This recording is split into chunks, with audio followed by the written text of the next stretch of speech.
Assalamu alaikum. Today I will talk about asthma medicine in theory exam in MRCPCH Foundation of Practice, Theory and Science and Applied Knowledge in Practice AKP. Asthma is a very vast and a commonly asked topic in the exam. So I have decided to tell you in the chunks. Like today we will discuss about the asthma. So next time we will discuss about the stepwise management, so that you memorize the things, because in asthma the medicine, sometimes they are asking the mechanism of action, sometimes they are asking about the adverse effects or side effects of the medicine. So let us start.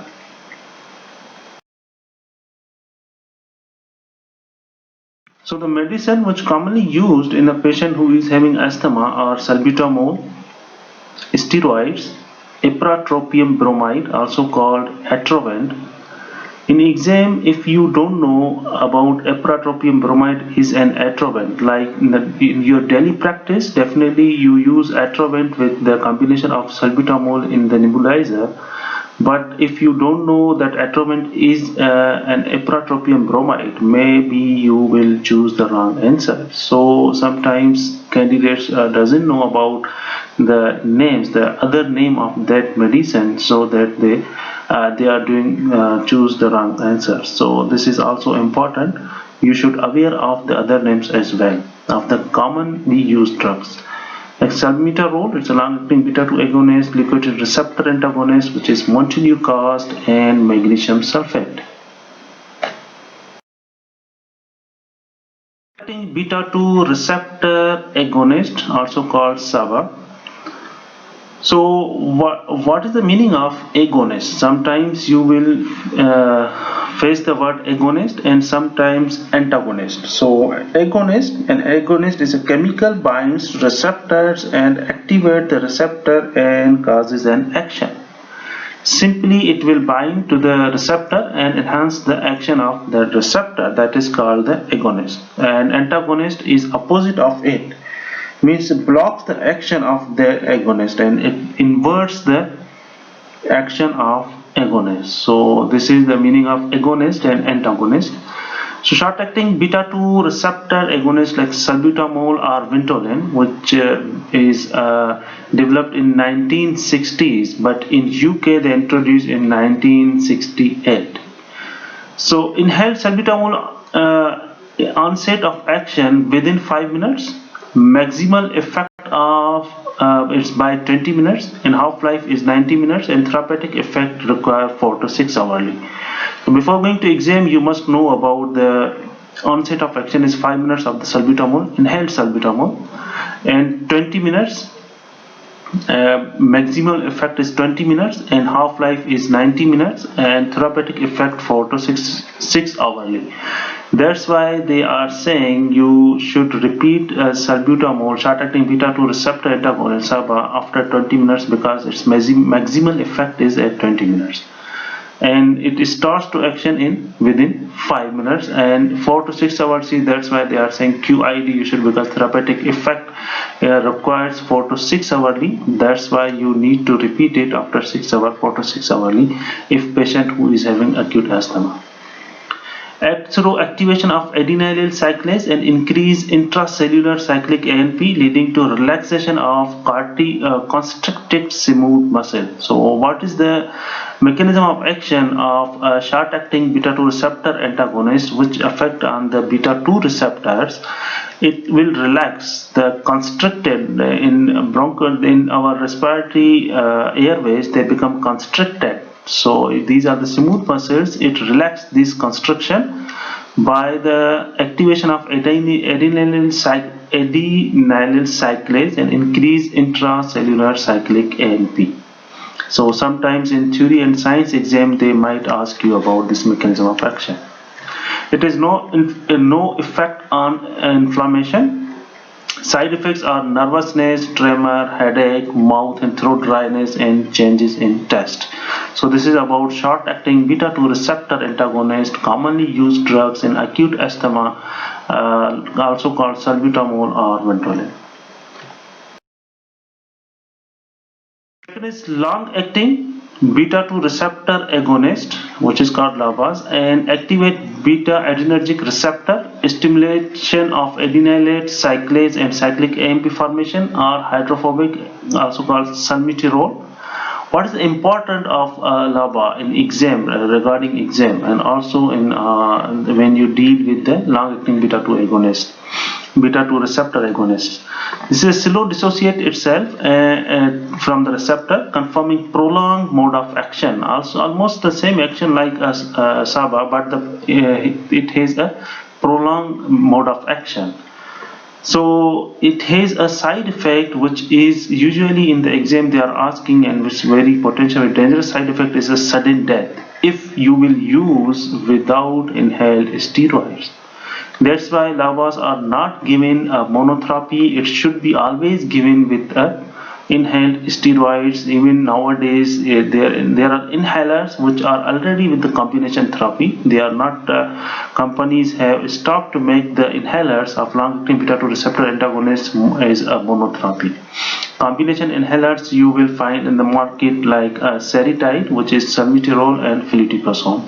So because of the sudden death, usually it is after 12 years of age, but it can be in any age.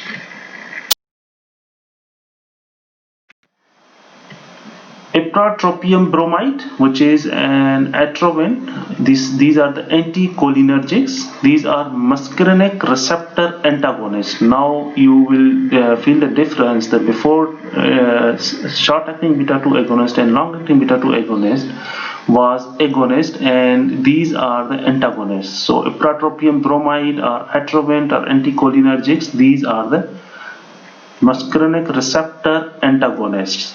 These are not the agonist. Why I am focusing on this? Because sometimes in exam doctors they are confused, either it is agonist or antagonist. So examiner sometimes they will give you the opposite of it, which prevent cholinergic nerve induced bronchial constriction. It will also, there are bronchial constriction, they have the bronchial cholinergic nerves, it becomes constricted, so it will also relax, or we can say this relax these constriction. Can be given meter dose inhaler or nebulizer, and clinical use in acute severe asthma, in asthma exacerbation with short acting beta-2 receptor agonist.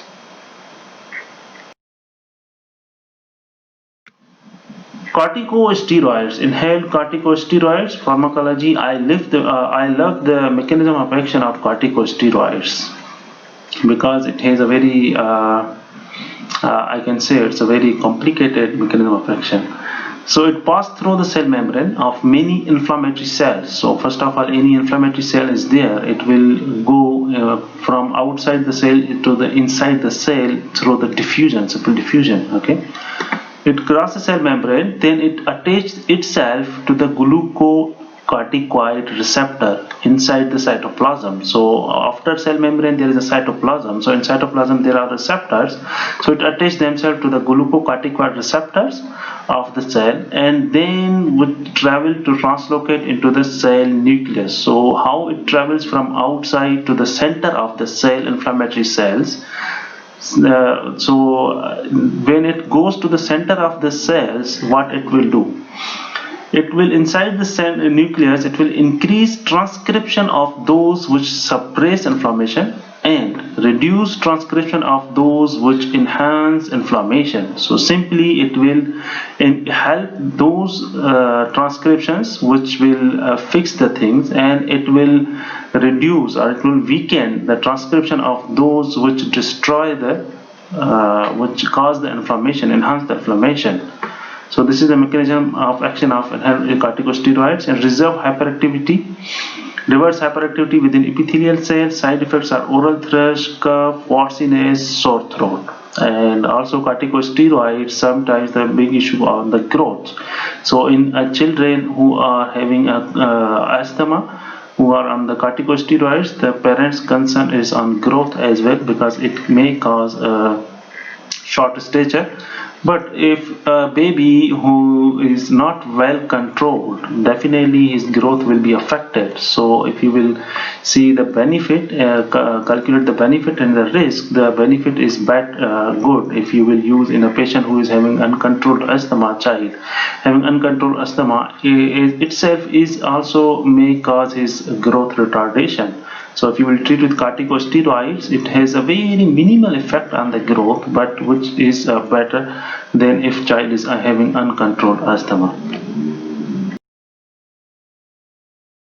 Leukotriene receptor antagonist. This is also an antagonist, not the agonist like Atrovent. It was also antagonist. So in the patient who is having asthma, they have high level of leukotrienes. So if someone is having high level of leukotriene, definitely we have to stop it. We have to reverse the action of leukotriene by the antagonist mechanism.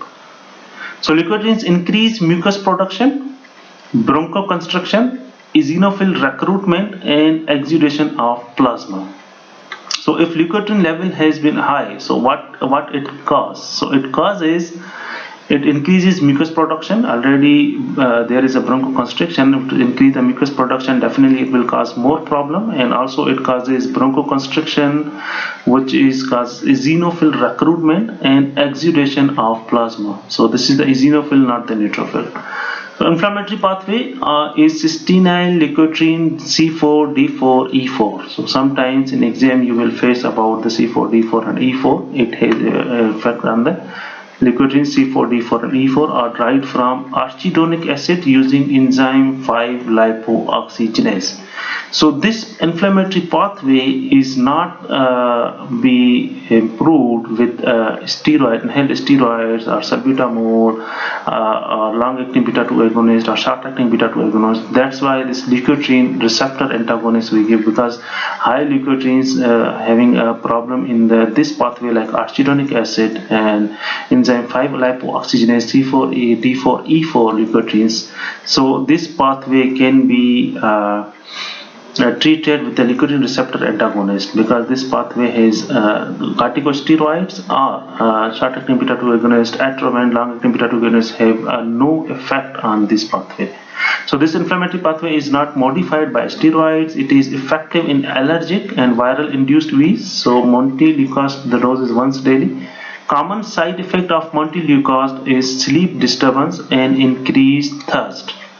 So whenever you prescribe montelukast to any baby, what do you advise to the patient? Because you know the side effect of leukotriene receptor antagonist is sleep disturbance and increased thirst. Definitely you will reassure the parents that I'm going to prescribe this medication, but might your child have a sleep disturbance and increased thirst.